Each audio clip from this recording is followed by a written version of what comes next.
तो ये बात है समर 1792 की।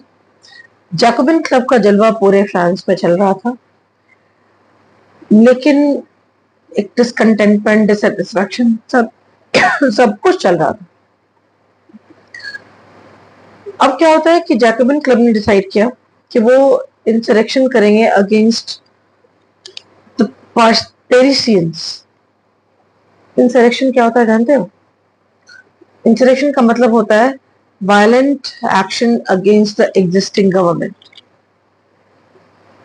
वायलेंट होके क्या करते हैं, ये पहुंच जाते हैं पैलेस में। कौन से पैलेस में? ट्यूलरीज के पैलेस में। और जाने के बाद वहां क्या करते हैं? मैस्केयर। मैस्केयर वर्ड समझते हो? होता है किल, होता है मैस्केयर। It has difference. गाजर मूली की तरफ काट देना कहते हैं मैस्केयर। तो इन लोगों ने राजा के गार्ड को, अंगरक्षकों को गाजर मूली की तरह काट दिया। और ये बात है 10 अगस्त की, मतलब 10th ऑफ अगस्त। राजा को भी होस्टेज बना लिया। अब जो नेशनल असेंबली है उसका नाम हो गया कन्वेंशन, फैसले लेने के लिए, फ्रांस को सही रास्ते पे लेके जाने के लिए। और अब जरूरत नहीं थी कि अब हम फ्रांस के अंदर कॉन्स्टिट्यूशनल मोनार्की को रखें, क्योंकि राजा ऑलरेडी इनसे दगा कर चुका था।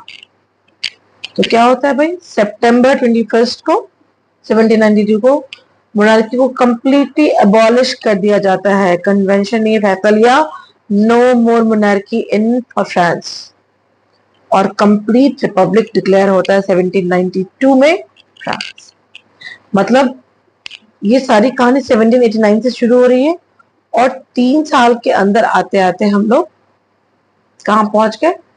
ये देखो, अब नहीं चलेगी। हाँ, ये भी नहीं चलेगी, मोनार्की खत्म। फिर भाई साहब, राजा का क्या हुआ, रानी का क्या हुआ? ये जैकोबिन क्लब अपना काम जिस मुस्तैदी से कर रहा था, तो इसने राजाओं को छोड़ना नहीं था। इसने तो गलत करने वालों को कभी नहीं छोड़ा। तो एक मशीन थी गिलोटिन, इसके अंदर सर रखते हैं, ऊपर से मशीन चला देते हैं, सर धड़ से अलग हो जाता है। तो राजा का यही हश्र हुआ, और कुछ दिन के बाद उनकी डार्लिंग वाइफ का भी यही हश्र हुआ। कहा जाता है कि गिलोटिन सर्विसेज इतनी ज्यादा की गई कि ये गिलोटिन नाउन से कब वर्ब में बन गया पता ही नहीं चला। तकरीबन 8000 लोगों को इस तरह से मौत की सजा सुनाई थी जैकोबिन क्लब्स ने। आगे मिलेंगे।